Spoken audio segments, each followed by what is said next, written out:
Welcome to the show, everybody. Joseph Robert Camo, the fantasy football counselor, online here with Tim, aka the Bald Guy. You're back again, Tim. What's going on? I am back, and this is my show idea. This is my show name. That's why it's so bad. And we're warning you in advance. We're going to swear on this show. So there's some swearing involved. So we ask you right now, if you're driving, if you're commuting, if you're in the car with some kids, you might want to either just fast forward, listen to the previous show or the show ahead of this one when it comes out. But we're going to be swearing because the name of the show. So prepare, guys. And I swear sometimes, but not as much as we're going to swear on this one, right, Tim? We're going to be dropping the F-bombs because that's what this is all about. So there's your warning. Now, what is the show called, Tim? The show is called Why the Fuck? Yeah, well, I think you put a little more into it. I was just thinking, like, why the fuck? Why the fuck do you like this guy? Why don't you? That's what I'm thinking.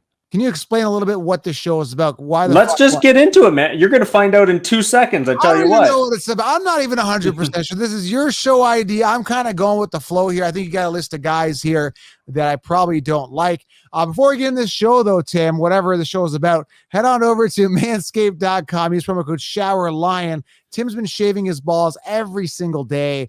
He calls me, says, Joe, I love the buzzer. You know, I haven't cut myself once yet. And, you know, I've been trying it in the dark. Tim, I heard you've been, using the Lawnmower 3.0 in the dark. And look, you got the navigational light to get around the tree area there, around the trunk. So, how has the experience been for you? Smooth, I bet, right? Smooth, baby. I shave my balls more than I shave my face, I guess. So manscaped.com, use promo code ShowerLion, save yourself 20%. It's amazing products, okay? And secondly, guys, get that 16-round draft solution, guys. It's the game changer. It's going to help you guys crush your drafts. Link below or head on over to thefantasyfootballaccounts.com. Go do that right now and smash the thumbs up. So, Tim, I'm going to let you basically navigate the show because I have no idea what's going on.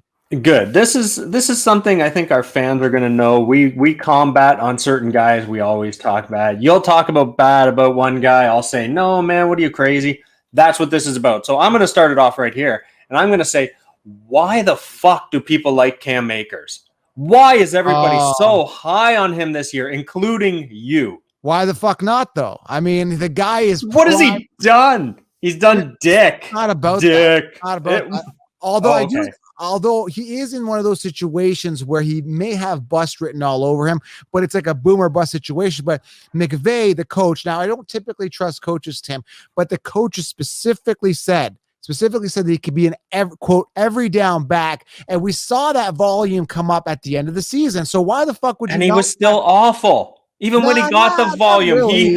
he had one good game. And that's it. No, for the whole year, one good game. But the volume was there. That's what I'm trying to tell you. I don't care. The volume's there, but the yards per carry were horrible. Not horrible, but they weren't very good. I think they were like 3.5, 3.7. That was this guy's not the real deal. I don't know why people are building this guy up, man. Even in college, he wasn't that good. Week 14, 5.9 yards per carry, 171 yards. Okay, 19.4 standard points. If you translate that, and who were they playing that day? They were playing New England. New England, who has like the 26th ranked defense against the run. Listen, he's primed. People are drunk, man. I do not get it with this guy. There is no way. I see nothing that points to me having a phenomenal year. Second round pick out of Florida State. They want to fill that void that Todd Gurley had. And this is the guy to do it, potentially. It's not the same team since Gurley left. It's just not. So you're telling me you like Austin Eckler better than this guy? You are crazy. Like, okay, so let me use your thing. The coach says, with the coaching change, that Eckler is going to be the man. Eckler's going to be used a lot, which I totally disagree with. I don't see him getting anything more. In fact, they just added Jared Cook this year. Yep. That's going to take some stuff away from him. I still like Eckler a lot, but he's not a first, second round pick to me anymore. Well, maybe a late second. Well, he's coming off late first, early second. Anyways, let's finish with Akers. Tell me, what's the love affair? It's all speculation. No, listen, Darrell Henderson has no, he's not going to. Nah, they were like a 50-50 split last year, but man. You look at the numbers. But yeah, because he was hurt at the beginning of the season. He had the rib injury. He had to wean him back. He missed 2 games, yes, and then played a phenomenal game, and then he basically sat on the bench for 2 games. So it's weird. But at the end, you could see a spike in volume and attempts, and he's going to get in the groove. He is primed for a huge season. No, you know what? Honestly, I said I think he deserves a shot, but he better show that he can be the clear-cut number one in training camp. If not, it's still going to be a split. I don't care if it's a 60-40. This guy's not going to carry the load unless he can show it in training camp. You got to look at trends, and I'm telling you, the trends near the end of last season are showing that this guy's going to crush it. Let me know, guys. Let us know in the comments. I think Cam Akers is primed. Volume was there at the end of the season. McVay said he's going to be a 3-down guy. He's young. He was a second-round draft pick. This is the guy. So that's what I'm going with. Volume's not everything, though, man. Yeah, he got the volume, and he couldn't do anything with it except against a weak defense. That's it. So I don't know. I'm going to be comboing with somebody like a Najee Harris. I'm going to be loading up on running backs. If I get him at the end of the first round, which is where he's coming off, I'm going to make sure I go robust RB to cover myself in case he doesn't come through. And you guys are drunk. He is. I would take Najee before I took this guy. Well, yeah, I think there's more upside with Najee, probably potentially. I feel Najee a little bit more, but I still think he's going to do okay. I think he's going to have a good solid year. Tons of volume, tons of youth there, tons of attempts. And again, these guys want to duplicate kind of what they had with Gurley, that workhorse guy. They haven't had it since. This is an opportunity for Akers to really shine. But again, Stafford being there, not much success with the running backs there in Detroit. How's that going to translate? That's kind of my concern there in LA. We're going to have to see. Touchdowns in general for the running backs just haven't been there since Gurley left. I mean, let's face it. Yes, Gurley could put up some yardage, but Gurley was still pretty touchdown dependent, man. This guy's getting like 16 to 20 touchdowns. I don't see that with Akers. It's not going to be there. So you're not drafting this guy. There's no fucking way. Not at his price. Are you crazy? End of first round. First round? If he's there mid-second round, are you taking him? No. Oh my! I bet you there's still a bunch that I would rather have before him. So you're not going to have Cam Akers. Okay, do you have another guy here for me? Why the fuck would I not draft him? Or what are we saying here? Well, yeah, I mean, that's my guy that I don't understand because it seems like everybody is on him, and I think you're all on crack. Let's talk about one of the guys that you love to hate. And I always kind of say, why the fuck do you hate this guy? I mean, look at what he's done. Dalvin Cook. Why the fuck would I like him? He hasn't finished a season. That's it. You're right. He hasn't had a full 16-game season in his 4 years. But even with that, he still finished what? Second last year? And third or fifth? What was it? Anyways. In 2019, he finished, let me fifth in 2019 with 14 games and second last year with 14 games. How can you not like this guy? Sixth in 2019, but I want to tell you that he played 14 Are you PPR? Games. Yes, sixth in PPR. But here's the thing, okay?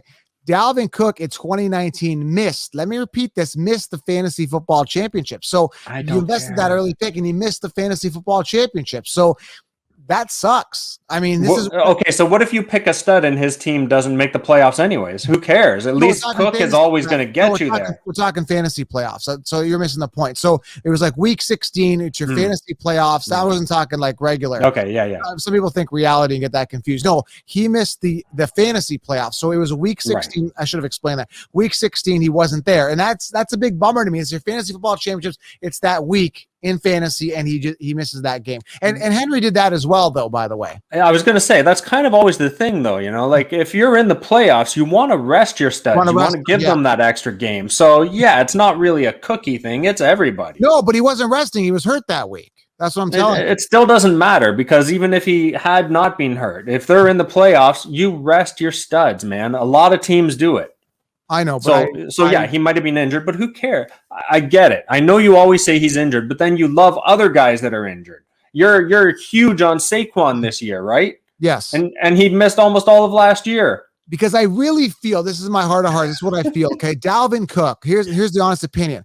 4 games in 2017, 11 games in 2018. Okay, he hadn't finished his season, a full season. So rookie year and second year, yeah. And then he had 14. Then he missed 14 games a week in year 2019 and 14 last year. Okay, and again missing the fantasy championships in 2019. So again, I just think 2 good years. 312 attempts. That's phenomenal workhorse running back load, right?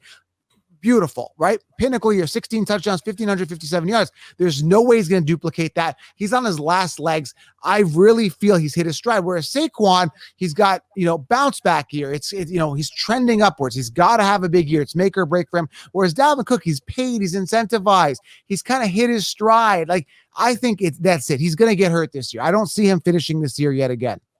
You can't say people are going to get hurt. I mean, if he gets hurt, it's because he's carrying too much of the load. Like, yeah, so if you said 300 carries and then whatever he did in the receiving game, probably another 50, 60, this guy's on the field probably 80%, 90% of the time. Which is good for any other running back except for Dalvin Cook, because again, he has not finished. So statistically, theoretically, statistically, he has not finished the season. I don't care if he missed 1 or 2 games.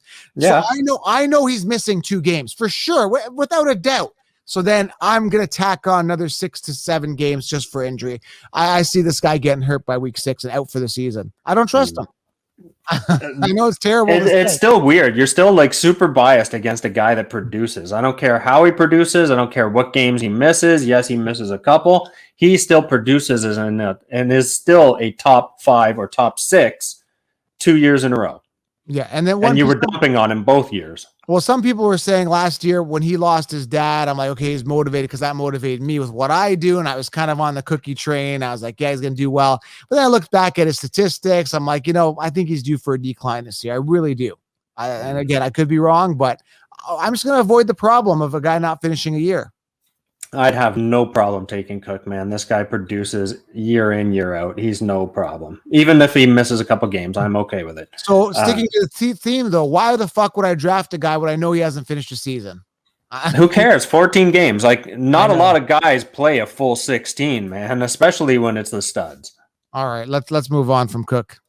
All right, so let's go to one of the guys that you hate, and you even hit on him earlier, Eckler. What do you have against Eckler? Where do I start? Okay, first and foremost, this guy was a backup, and I seem to have a problem. Okay, wait though. You like to say that, but he was really only a backup in 2018 and 17. Yeah, okay, so his first and second years. Yes. Behind a guy like Melvin Gordon, who back then was doing pretty damn good. He was 1,000 plus, like 1,300 yards each year. Slightly above par, but the way I look at it is when a running back comes in, Najee Harris coming in year 1, he's going to be the workhorse. Zeke Elliott when he came in. These guys get to start right off the bat because the coaches know that they're the guys. Another example is Kenyon Drake, a backup in Miami for years. Everyone thought he was going to be a starter last year with Arizona. Sure enough, that didn't happen, right? Like he busted, he got hurt or whatever. Eckler's not a guy. He's a scat back. Yeah, he's 5'10", 200. But he was always a backup, not built to be the full workhorse running back. Yes, he makes up what he doesn't do in rushing attempts and rushing guys. He makes that up in receptions. He's very dependent on the receiving game. But to slate this guy as a starter, I'm just not sold on him. I don't trust him. I love the offense. That's the only thing he's got going for him. I'm a huge Herbert fan. I think Herbert's going to have a better than Mahomes potential year. That's the ceiling of that guy for this year. But I don't. Not when it comes to touchdowns, though. And see, that's a problem, too. So I love Herbert as well. But Herbert is spreading the ball around to everybody. Yeah, but and that's what scares me. So that's going to take numbers away because he doesn't have to rely on anybody. He can go. He went to like 6 different receivers fairly consistently last year. But Keenan was the main guy. Keenan had 49 targets. So. Yeah, but now they've got Cook there as well, right? So Jared Cook, that is. I don't know how much that's going to be a threat. And are you kidding me? Dude, Jared Cook was amazing when he was with the Raiders. The Saints took a little while to get him going, but then they started figuring it out too. This guy is money. Jared Cook is going to get the ball. He's going to get touchdowns. And that's another thing that Eckler sucks at. He does not get the touchdowns. Hunter Henry had 76 targets last year. Not bad. So Cook could see that. Hunter Henry's not there anymore. 76 targets, 5 touchdowns. So Cook could be seeing the ball, a little bit next year. But they also drafted that rookie Josh Palmer as well. It's touchdowns, man. Eckler is going to get killed by the lack of touchdowns. If he stays healthy, he plays 16 games. He's going to get pretty good yardage, both sides there. But he is not going to get the touchdowns, which is always going to kill him. I love Eckler. I love him as a scat back, and that's what I want in PPR. I would not touch him as a first-round draft pick, even though I love him. A lot of people say, well, Joe, he got hurt. He didn't really. Yeah, you love to say guys bust. For you, a decline is a decline. That's so inaccurate to say, too, as far as I'm concerned. You cannot predict an injury. A guy can get injured. He can get injured stepping out of his car in a weird way. Like, shit happens, man. What I did last year on my social media, I said, do not draft Eckler. He will bust. He's not a full workhorse running back. He came on to my social media, actual Austin Eckler, and said, why wouldn't you draft me? I said, well, you're a scat bat. You're a backup. You're not built to be a workhorse running back. And that includes injury. So sure enough, he went in there, tried to be a starter, and got injured. So okay, and what about Saquon? Saquon is a full workhorse running back. He's only been in the league 3 years now, and he basically just missed a full year. 2018 had a good year, played 10 games, I believe, or I think 13 games the year after. Injury prone. Oh my God, he's injury prone. They'll finish top 10. And then last year had that fluke injury with the knee. I mean, you love to call it fluke injury when it suits your argument. Yes, but because he is actually talented. He is a workhorse guy. He was never backup to anybody. He is a thoroughbred because of the team he was on. Man, they had nobody else, of course. And yes, he was highly touted coming out of college. So everything fits. I mean, I get the argument. I get what you're saying, but it's still not a strong argument. Oh, he's the guy. He's the guy. He is the guy. Absolutely. Saquon is the guy. And they've improved the O-line. They finally got receivers. He put up those 2018 numbers with a relatively bad O-line, no receivers. Now he's got the weapons. Daniel Jones coming into his own in a make or break year for him. This is the year of the Saquon. This is the year of the Saquon. He will run wild this year. Disagree. I don't think they've done that much to improve the team. I don't think there's enough there to help. Kenny Galladay's on there. Oh my God, Kenny Galladay! Yay! A glorified wide receiver 2. No, he's good. He's good. It's going to be a good. He's not that good. It's going to be. You're going to be surprised when Najee Harris and Saquon light up the entire. No, I'm not going to be surprised when Najee does. I kind of expect it out of him as well. All right, what else do you got here? So why the fuck would you not? Hold on. Why the fuck would you not draft Saquon Barkley? I got him last year. He screwed me. The son of a bitch screwed me. He was my first rounder, and then I went running back, and then just to piss you off, wide receiver. And my receivers were good, but they were inconsistent. So I'd have some really great weeks, and then I'd have some horrible weeks, and the lack of a good running back just killed me. I know. And you didn't. So I'm concerned. You didn't have any back. Who was your backup running back? You didn't get a running back till later. Yeah, I can't even think. Like that. It was like Philip Lindsay or someone like that. No, I don't think it was Lindsay, but probably a guy along those lines, even to David Johnson, something like that in the 4th or 5th, whatever. It wasn't enough. Let's put it that way. When you don't get those serious running backs that are going to give you 20+ points almost every week, you're screwed. All right. So who else do you got here for us? Oh, dude, this is one of your favorite guys to hate. For the last 5 years, you probably hated OBJ. Odell Beckham Jr. Why the fuck would anybody draft in their right mind? But and I kind of agree with you on this guy, but we got to hit him anyways. Well, let me make a disclaimer. For the first time in 5 years, the 5th year now. So last year his ADP was, because I've been keeping track of this. His average draft position last year was 3rd round. So he had dropped from his typical 1st round. So he was literally 1st round 3 years in a row. Busted 3 years in a row, a lot because of injury. Last year, I think he got injured as well. Busted again. So yes, injuries count. If you're drafting a player in the 1st round, 1 year he busted, okay. Another year busted, okay. 3rd year, that should be stop, right? And then the 4th year he busted yet again. Now he's saying it's my comeback year. This is the year. Listen, this guy is overrated. Yes, he's physically gifted, and I get he's a marketable guy. The media loves him, but he sucks. He just hasn't been putting up the numbers on the field. And people thought I was crazy when I said Landry is the better receiver, and Landry's been outperforming him every single year. Landry's the one there. I'm for the first time, I got to say, 5th round, I'm still not drafting him, but I think that's where he should be this year. Right. More where he belongs. But let me tell you, man, his best years were his first 3 in the league. So 2014, 15, 16, this guy came in as a rookie and killed it. So he had some really great years with a little known team called the Giants, Daniel Jones. But who was there at the time throwing the ball? Eli. Exactly. So once OBJ got injured in 2017, Eli's numbers tanked. That's when everything went downhill, man. 2017. So OBJ went out. Eli Manning started sucking. Everything started turning around for the Giants right there. Everything just went to hell. And it's never been the same since for either one of them, obviously. And being on the Browns, though, it just hasn't helped. Everybody thought Baker. Well, no, yeah, but the problem is the Browns have so many good offensive weapons on paper. Yeah. I think you messed up there. I think you were thinking he was on the. No, you knew he was on the Browns, but you were just talking about the Giants tanking. Yeah, everything changed for the Giants after OBJ got injured and Eli Manning started sucking, and then both of those happened at the same time. So really, you can say OBJ had his best years when him and Eli were clicking like never before. These guys were just in sync, and then once one of them went, that was the end of both of them. And that whole offense, the Giants didn't have receivers for a long time. Sterling Shepard got injured. They just couldn't get it together. But I think this year they finally do something better than maybe a playoff run. It's a weird division with the Cowboys, the Eagles, stuff like that. But listen, back to Odell. I'm just not going to draft him. I'm staying away. 5th round, 6th round, 10th round, last player on the board. I'm not going to have him on my team. Period. I don't trust this guy. 10th round, I'm in. Give me him in the 10th. Absolutely.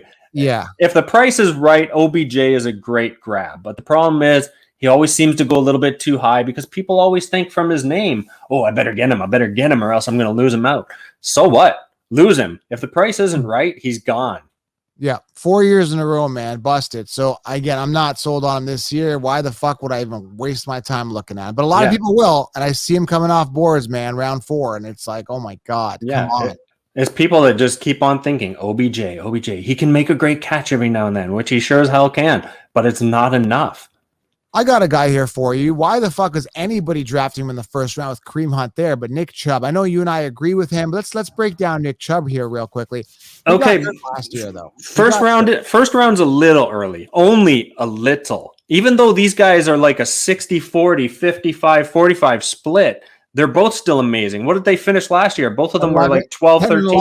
I think it was like 11 or something. Yeah, man. Like, it's crazy good. So I get it. I get the fact that we want to stay away from them because they will never have that pinnacle year, right? As long as they're both together, they're both going to get worked pretty evenly. So it's hard for one of them to step up in front and say, I'm the man, I'm getting everything. Neither one of them can do it. What bothers me is I look at the numbers like Nick Chubb. Yeah, he was banged up, but he came back and still crushed it. Over 1,000 yards, 5.6 yards per carry, and 12 touchdowns. Okay, that's great, but he's still a one-trick pony. And the way I look at it, and this is the thought process that goes to my head, if I'm investing a first-round pick, early second, I'm looking for a guy that could potentially be a workhorse, a Cam Akers, a Najee Harris, even a Jonathan Taylor if he falls.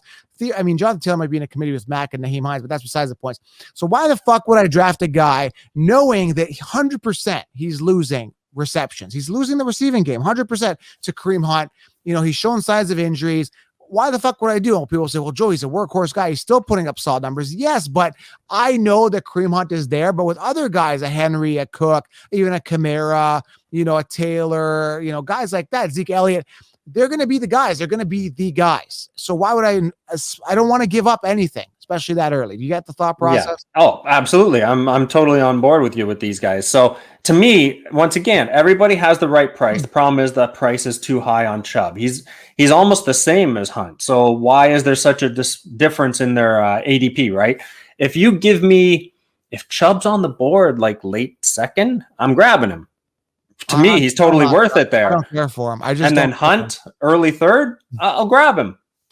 No, the points are good enough. Hunt is coming off like round 5, 6. Like he's nobody. I would take that in a heartbeat, man. Are you crazy? He's a value play, man. That's what bothers me with the situation. Like, even though Chubb got hurt, Kareem Hunt outscored this guy in PPR, and that's the thing. People just don't care about that. Like, I just want Nick Chubb. I want Nick Chubb. And they're like pretending that Kareem Hunt is not there. He was the rushing leader in 2017 on the Chiefs.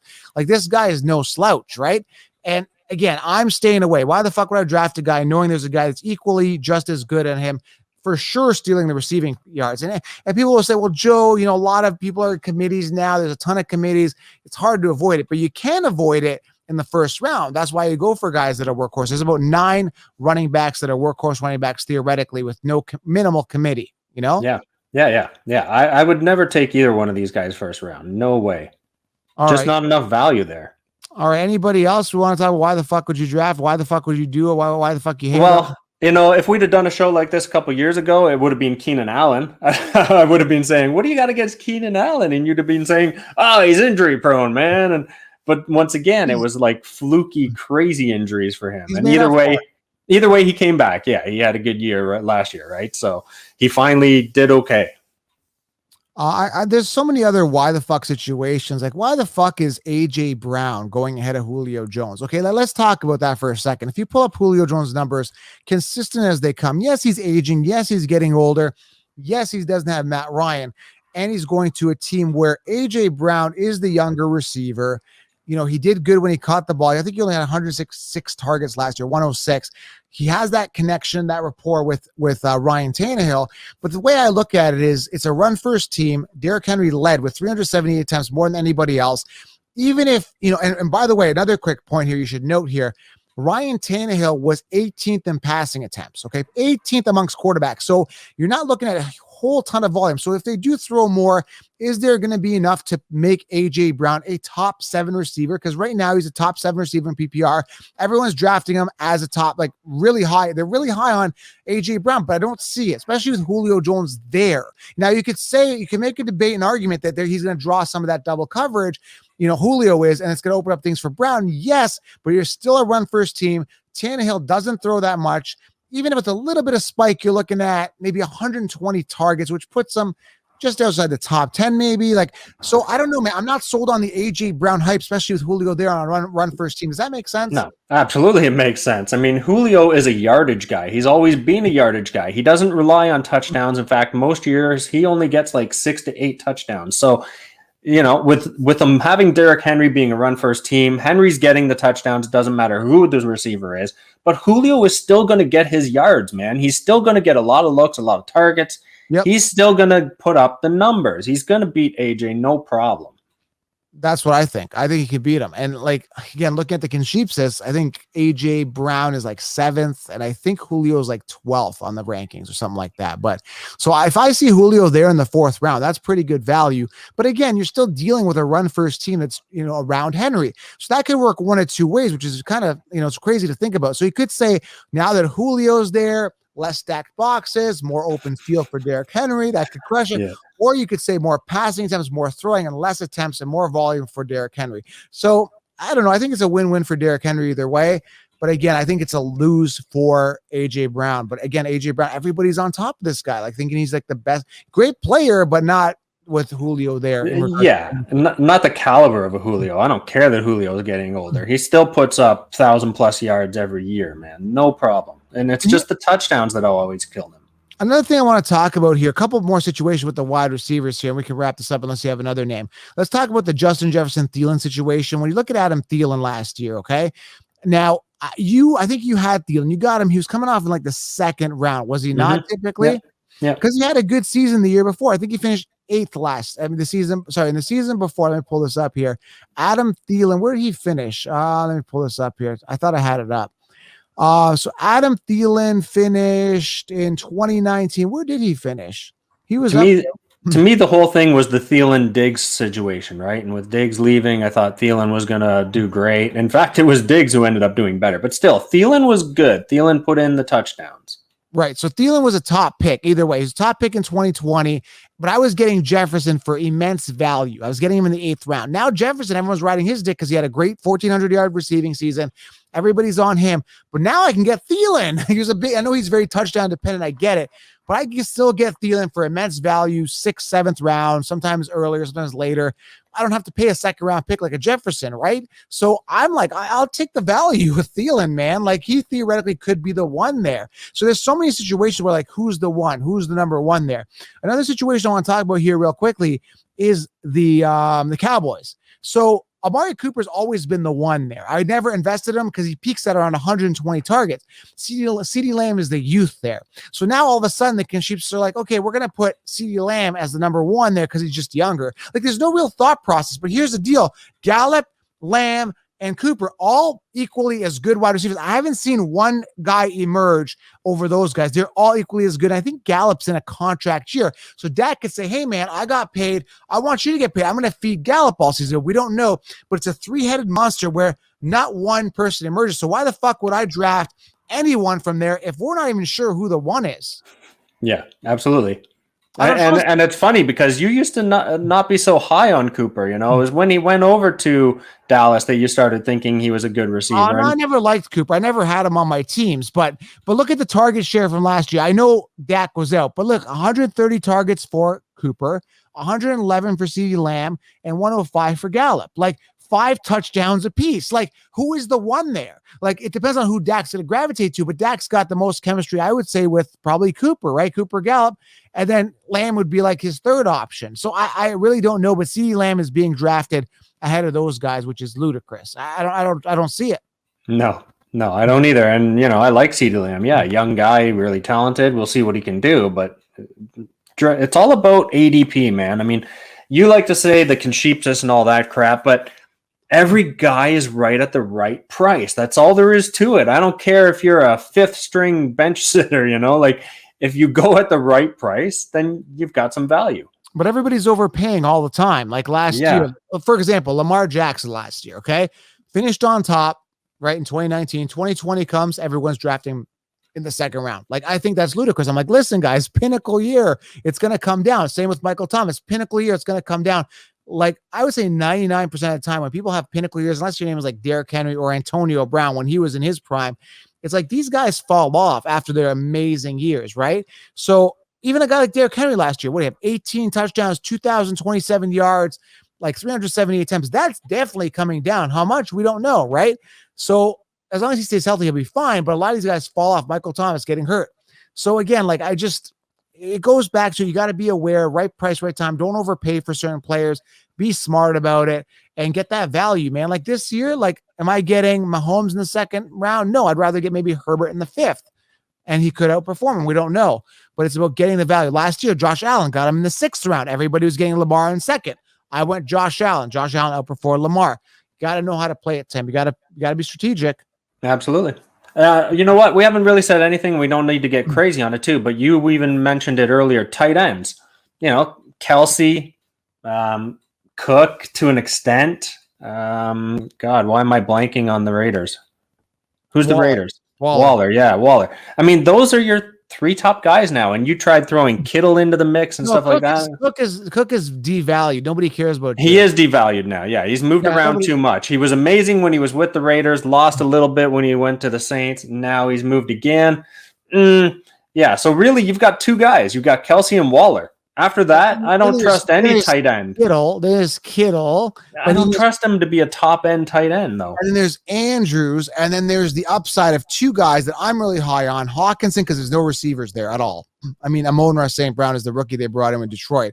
So Hawkinson, everyone's high on him. He's coming off as early as his 3rd round, which is crazy. I was getting this guy in the 10th round. And Kyle Pitts, who I'm really high on. And some people are coming at me, which is smart, and it's a good debate to have here. Okay, let's talk about this real quick, and we'll wrap this up. Julio's gone. Now, last year he was hurt. So let's go back to 2019. Julio had 157 targets, okay? Tons of volume, tons of yardage, and we know Matt Ryan throws more than any other quarterback in the NFL. I mean, there's other guys that throw a lot, Justin Herbert, Big Ben, guys like that. So you've got a void there with Julio gone. Now, Russell Gage last year, I don't have the stats in front of me, but I think he had about 110 targets. So Russell Gage is there, but he's not that exceptional of a player, whereas Kyle Pitts is coming and has, does line up as a wide receiver, has that exceptional talent. And, first, everybody wanted this guy. Like, I think he was the first pick by the Falcons. He was coming off easily top 10 picks, right? Everybody scouted him up to be a phenomenal talent. But people are saying, well, why don't you just like Gage? Because he's kind of the wide receiver too now.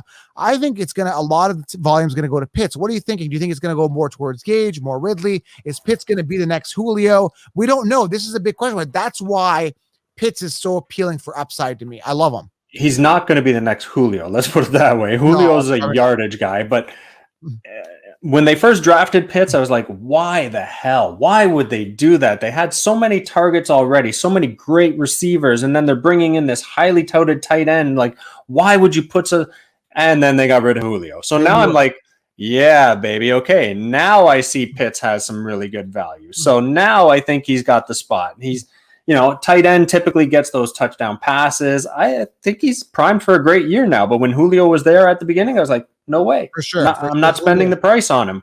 Now it's very appealing. There's a huge void there. Ridley might Yes. see some double coverage. I'm just super excited about Kyle Pitts. I still wouldn't go crazy, like I'm not going to take this guy as a 3rd round pick, totally unproven tight end. No way. It is scary, especially with rookie tight ends. It could be a nightmare, but just again, you've got that veteran experience with Matt Ryan. Yeah. Exciting, the void of Julio.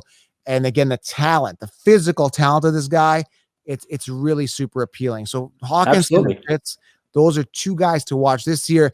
And again, I'm comfortable. So I do a sneaky 7 formula, which you talk about the 16-round draft. So make sure you guys get it. And in that formula, I always go like 2 to 3 running backs. I try to get 2 to 3 receivers and then an ace quarterback in the 7, right? I'm almost okay with sneaking in a Hawkinson and Pitts in the sneaky 7 instead of a wide receiver this year because there's so much depth at wide receiver. So I'm excited, man. Again, Kyle Pitts is a guy I'll be watching a lot because I got Matt Ryan and Pitts in a couple leagues. Yeah, good. And the one guy that I'm going to wait and pick later is going to be Tanyan, unless he goes too high this year because he finished 4th last year. Yeah. I'm actually surprised. I'm looking at the stats right now, and it was Tanyan Hawkinson, 4 or 5, almost equal in points and everything. So, but you got to watch because he is extremely touchdown dependent. Tanyan is. Yes, so absolutely. Watch that as well. But hey, if Adams gets hurt coming out, he's gotten hurt before and he had 18 touchdowns, Adams. Imagine that's going to come down. Maybe more of those targets go towards Tanyan, right? Like, although if we want to talk that way, then you can say Aaron Jones. What's Aaron Jones going? No, we won't even touch it. All right, Tim. So why the fuck? Great episode. We started off really good. We hit some guys that, you and I are either like super high on or we combat each other all the time on. So that's what I really wanted this one to be. We kind of went a little further here, which is good too. But I just want those players that we always argue about. Yes. So I'm still not drafting Cook or Odell or Eckler or Chubb. Yeah. Everybody's right at the right price, baby. All right, guys, thank you. Smash that thumbs up and get that 16-round draft solution, guys. Linked it below. We'll talk soon, guys. Smash thumbs up. Tim, thanks for being on again. Talk soon. Right on, brother. Have a good one, everybody. Yeah.